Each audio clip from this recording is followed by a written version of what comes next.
likely to be another Dark Ages, which it seems, my guess is there probably will be at some point. I'm not predicting that we're about to enter Dark Ages, but that there's some probability that we will, particularly if there's a Third World War. Then we want to make sure that there's enough of a seed of human civilization somewhere else to bring civilization back and perhaps shorten the length of the Dark Ages. I think that's why it's important to get a self-sustaining base, ideally on Mars, because Mars is far enough away from Earth that a war on Earth, the Mars base might survive. Is more likely to survive than a moon base. But I think a moon base and a Mars base that could perhaps help regenerate life back here on Earth would be really important, and to get that done before a possible World War III. Last century we had 2 massive world wars, 3 if you count the Cold War. I think it's unlikely that we will never have another World War again. There probably will be at some point. It just could be radioactive rubble. So, well, if you say given enough time, will it be? Most likely, given enough time. This has been our pattern in the past. So, I really believe in the zeroth law of Asimov's zeroth law. Take a set of actions most likely to support humanity in the future. Life as we know it is multiplanetary, then the probable length of existence of human civilization is much greater. So, I think there are two main motivations for Mars. One is the sort of defensive reason of saying, okay, if something were to happen to Earth, is life as we know it, does it end? Or if it's on another planet, then it probably doesn't end. A multi-planet civilization is likely to last a lot longer than a single planet civilization. AI is a fundamental risk to the existence of human civilization. In a way that car accidents, airplane crashes, faulty drugs, or bad food were not. They were harmful to a set of individuals within society, of course, but they were not harmful to society as a whole. AI is a fundamental existential risk for human civilization. I think there's a role for regulators. That's very important. And I'm against overregulation for sure. But man, I think we've got to get on that with AI. And so there'll certainly be a lot of job disruption. Because what's going to happen is robots will be able to do everything better than us. I'm including, all of us. This is really like the scariest problem to me, I'll tell you. Yeah, so I really think we need government regulation here, just because this is, ensuring the public good is served. Because you've got companies that are racing, that they kind of have to race to build AI, or they're going to be made uncompetitive. Essentially, if your competitor is racing to build AI and you don't, they will crush you.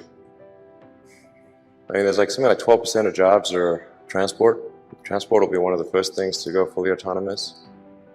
But when I say everything, the robots will be able to do everything, bar nothing.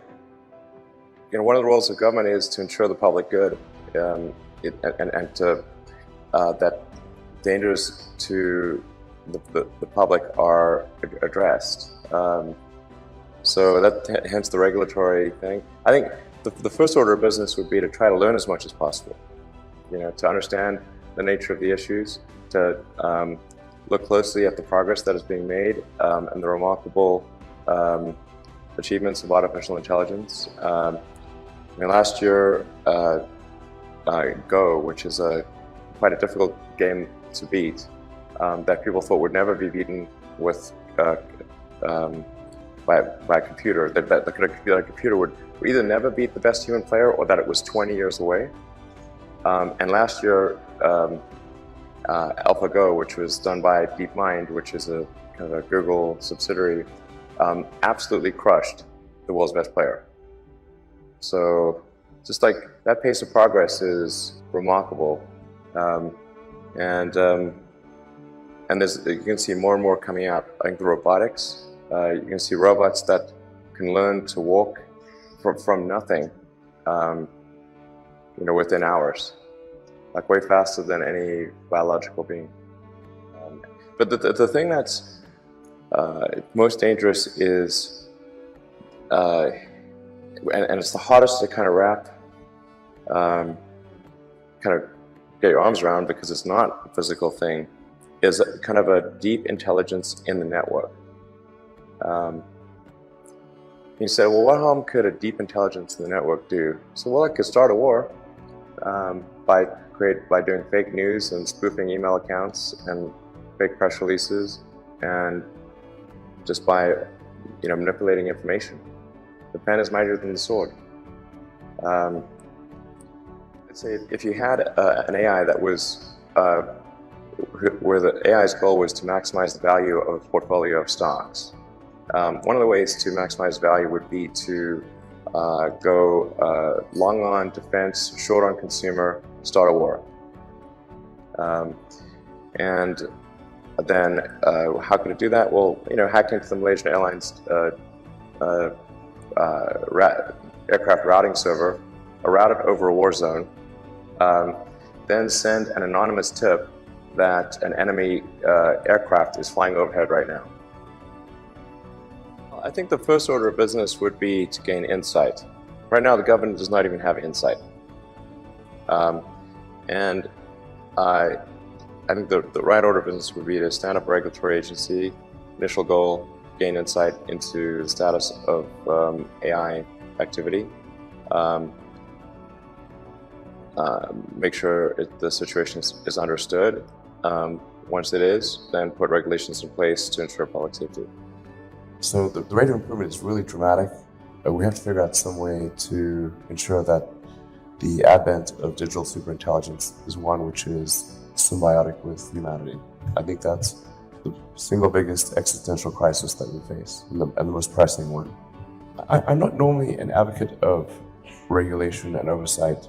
I think one should generally err on the side of minimizing those things. But this is a case where you have a very serious danger to the public. And so therefore there needs to be a public body that has insight and then oversight on to confirm that everyone is developing AI safely. This is extremely important. I think the danger of AI is much greater than the danger of nuclear warheads by a lot. And nobody would suggest that we allow anyone to just build nuclear warheads if they want. That would be insane. And mark my words, AI is far more dangerous than nukes. Far. So why do we have no regulatory oversight? This is insane.